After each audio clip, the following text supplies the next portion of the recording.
आज पूरे दिन 4 बड़ी खबरों पर हमारी पैनी नजर रहेगी। पहली और सबसे बड़ी खबर दिल्ली धमाके से जुड़ी हुई है, जिसकी जांच शुरू कर दी गई है। ये 4 तस्वीरें आपकी टीवी स्क्रीन पर। और दूसरी बड़ी खबर अमित शाह के बंगाल दौरे से जुड़ी हुई है, जो दिल्ली धमाके और किसान आंदोलन की वजह से रद्द हो गया है। और तीसरी बड़ी खबर किसानों के आंदोलन से जुड़ी हुई है।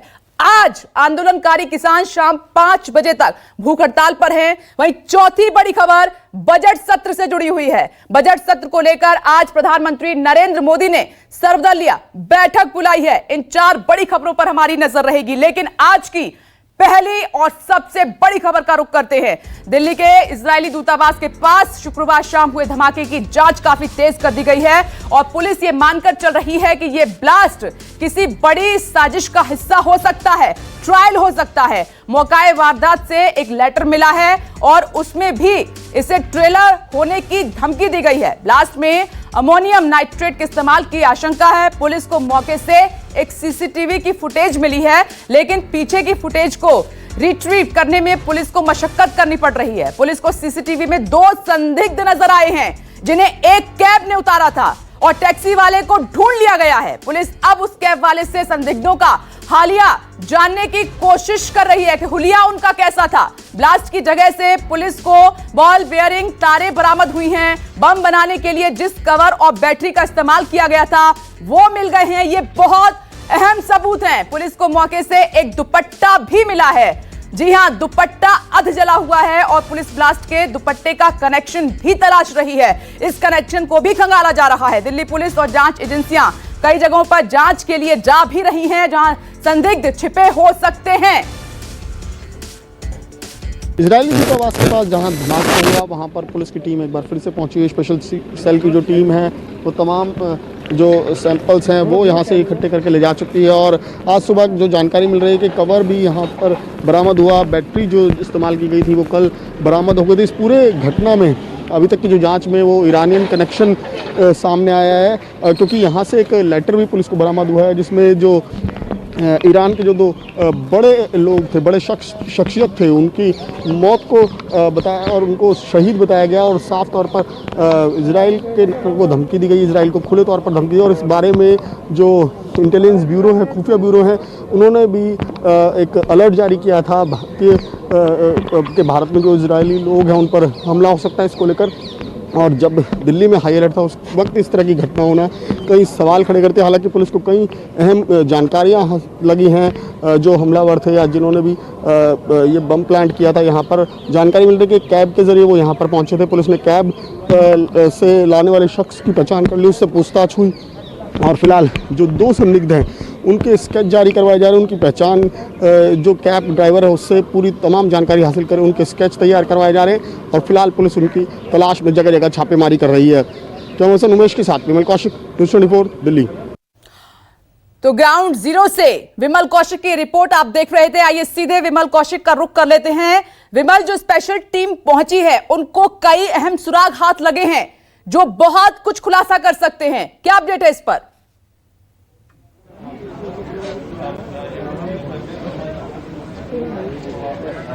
जी बिल्कुल, देखिए सबसे पहले तो मैं यहाँ पर दिखा दूं, देखिए ये वही कलाम रोड है जो अभी भी कॉर्डन ऑफ है। पुलिस की टीम अंदर जांच कर रही है, स्पेशल सेल की टीम। और सुबह क्राइम इन्वेस्टिगेशन टीम भी यहाँ पर पहुंची थी और उन्होंने यहाँ से सैंपल कलेक्ट किए हैं। और अगर जो बम प्लांट था उसकी अगर बात करें तो उसमें जानकारी निकल कर आ रही है कि अमोनियम नाइट्रेट और कुछ केमिकल का इस्तेमाल की आशंका है। और फिलहाल जो पुलिस है उसी आधार पर जांच कर रही है कि क्या ये केमिकल और ये अमोनियम नाइट्रेट जो है वो यहाँ पर लोकल लोगों से कुछ उनको मिला, या जो लॉजिस्टिक सपोर्ट है उसको लेकर पुलिस जांच कर रही है। और साथ ही जो कैब ड्राइवर था उसकी पहचान हो चुकी है, उससे भी पूछताछ कर जो 2 शख्स जिनके बारे में जानकारी है कि 2 शख्स यहाँ पर उस कैब ड्राइवर ने उनको यहीं पर उतारा था और उसके बाद उन्होंने यहाँ पर बम प्लांट किया और यहाँ से पैदल ही वो निकल गए। तो तमाम चीजें हैं पुलिस के पास, अब पुलिस उनकी तलाश कर रही है। और साथ ही कई और महत्वपूर्ण क्लू पुलिस को हाथ लगे हैं। एक लेटर मिला, उसमें कई महत्वपूर्ण बातें यहाँ पर लिखी हुई हैं। और फिलहाल जो स्पेशल सेल की टीम है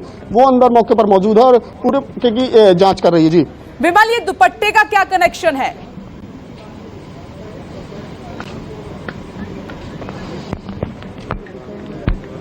जी बिल्कुल, पुलिस को एक यहाँ से एक पिंक कलर का दुपट्टा भी मिला है जो आधा जला हुआ है, लेकिन अभी ये साफ नहीं है कि वो दुपट्टा वहां पर पहले से ही मौजूद था या फिर जब बम प्लांट हुआ उसके बाद वो वहां पर आया। फिलहाल क्योंकि सबसे बड़ी दिक्कत जो पुलिस को आ रही है, यहाँ पर एक सीसीटीवी कैमरा जो है स्पॉट पर, मुझे यहाँ पर आपको रोकना पड़ेगा। ये दूसरी बड़ी खबर है, उसका रुख कर लेते हैं जल्दी से। इस वारदात के बाद मौके से एक चिट्ठी मिली है, जो लेटर बरामद हुआ है उसमें इजराइल के राजदूत को संबोधित किया है। इसमें कहा गया है कि ये एक ट्रेलर था, इसमें 2020 में 2 ईरानियों के कामों का भी जिक्र किया गया है, जिसमें ईरान के एक शक्तिशाली जनरल और ईरान के परमाणु वैज्ञानिक का जिक्र है।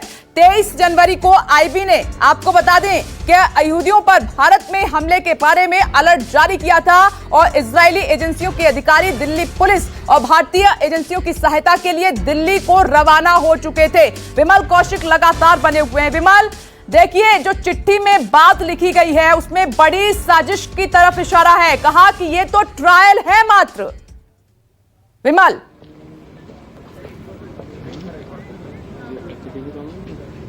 जी बिल्कुल, जो पुलिस की शुरुआती जांच है उससे भी बिल्कुल ऐसा ही महसूस हो रहा है, क्योंकि जिस तरीके से लोकल जो बॉम्ब है वो बनाया गया, वो लो इंटेंसिटी का ब्लास्ट किया गया था और वो सिर्फ एक मैसेज देने के लिए, ऐसा लग रहा है कि एक मैसेज देना चाहते थे जो भी ये बॉम्ब प्लांटर थे जिन्होंने इस धमाके को अंजाम दिया, वो एक मैसेज देना चाहते थे कि ये अगर हम इतना लो इंटेंसिटी का धमाका कर सकते हैं, वो भी इस इतने हाईली सिक्योर्ड एरिया में, तो हम कुछ भी कर सकते हैं। तो ये जाहिर तौर पर पुलिस की जांच का भी यही हिस्सा है कि क्या एक मैसेज देने की कोशिश की गई, और उसके बाद जो लेटर है उसमें भी ये साफ तौर पर लिखा हुआ है कि ये सिर्फ एक ट्रायल है और इससे बड़ा धमाका भी किया जा सकता है। तो उसको देखते हुए पूरी दिल्ली में हाई अलर्ट है। दिल्ली पुलिस पूरे मामले की जांच कर रही है। सबसे अहम चीज जो है कि दिल्ली पुलिस ये चेक कर रही है कि क्या लॉजिस्टिक सपोर्ट यहाँ पर जो लोकल लोग हैं उन्होंने दिया, उसको लेकर भी पुलिस की लगातार जांच जारी है और कई जगह पर पुलिस की रेड भी अभी कुछ देर पहले की गई है। जी विमल, जिस तरीके से गमला भी साथ लिया है टीम ने अपने साथ, कहा जा रहा है कि गमले में वो बम रखा हुआ था और चिट्ठी मिली है, दुपट्टा साथ में, चिट्ठी में इस तरीके की धमकी, इसको ट्रायल बताया जा रहा है,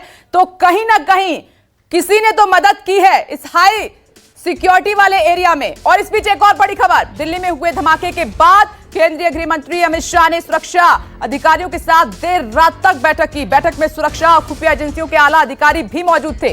गृह मंत्री आज भी बैठक करेंगे और उन्होंने अपना बंगाल दौरा भी इसीलिए रद्द कर दिया है। अभी दिल्ली पुलिस समेत कई जांच एजेंसियां मामले की जांच कर रही हैं। सूत्रों का यह कहना है कि अभी तक एक ही आईईडी की जानकारी मिली है। फॉरेंसिक सबूत इकट्ठा करने के बाद सैंपल जांच के लिए एनएसजी के नेशनल बम डेटा सेंटर भेजा जाएगा और एनएसजी की टीम भी घटनास्थल का दौरा कर सकती है।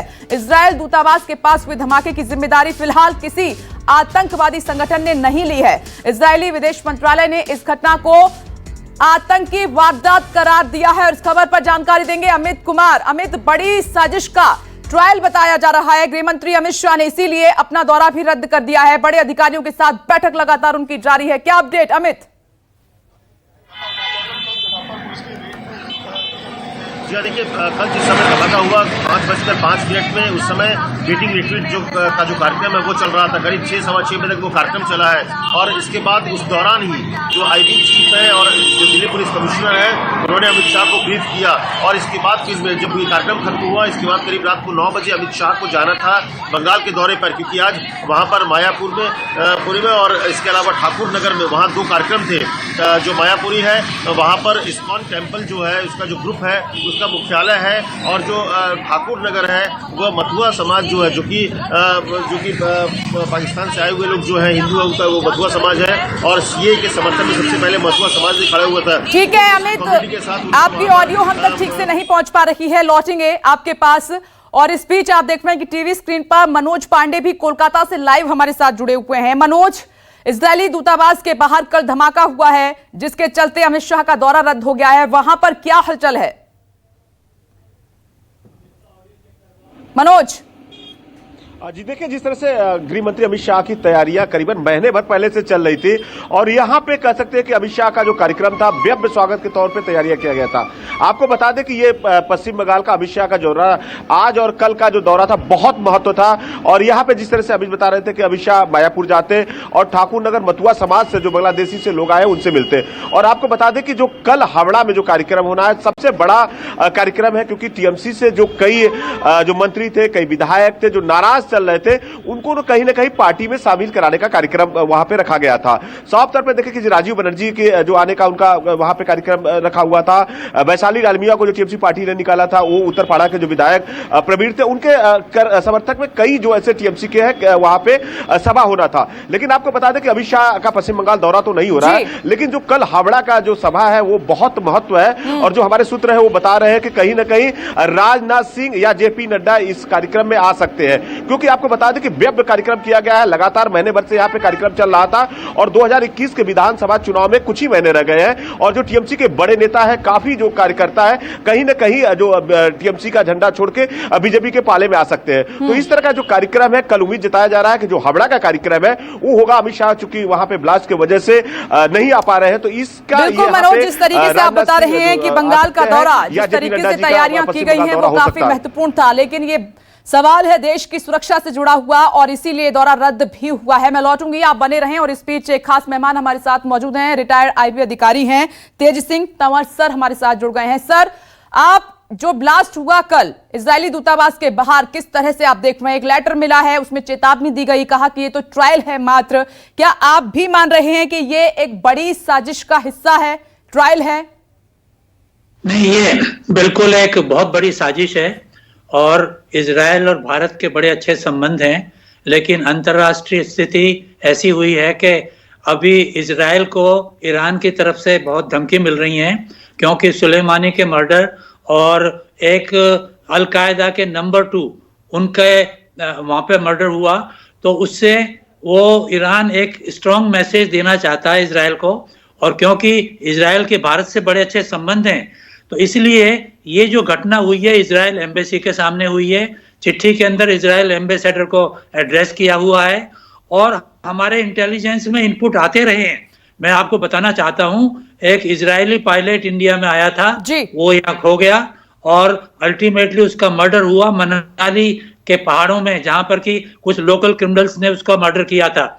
इसी तरीके से थर्ड कंट्री, क्योंकि आज ये जो 26 जनवरी पे किसान आंदोलन हो रहा है, इसके अंदर भी इन्फिल्ट्रेशन हुआ है, जो हमने एयरपोर्ट पर लाल किले पे देखा और सड़कों पे देखा, क्योंकि पाकिस्तान में भी इजरायल के बारे में बातें हो रही हैं। तो मैं समझ रहा हूं कि ये घटना विशेष रूप से प्लान की गई है और ये घटना एक घटना नहीं है, इसके आगे और भी चीज हो सकती हैं, क्योंकि ईरान का इसमें क्लियर संबंध है।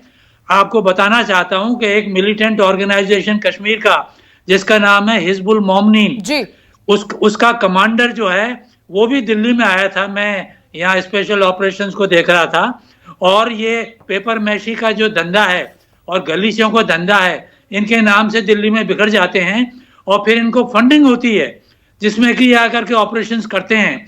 तो ये जो इजरायलीज हैं वो टारगेट हैं और मैं आगे संभावना देख रहा हूं कि इजराइल के जो बहुत से टूरिस्ट आते हैं जो हरिद्वार और ठीक है, इनको टारगेट करने की कोशिश की जा रही है। सर, बहुत बड़ी जानकारी आप दे रहे हैं। नमस्कार, मैं हूं मानक गुप्ता।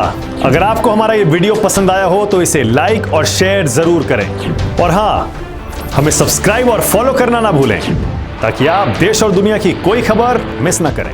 तो जुड़े रहिए हमारे साथ और देखते रहिए न्यूज़ 24।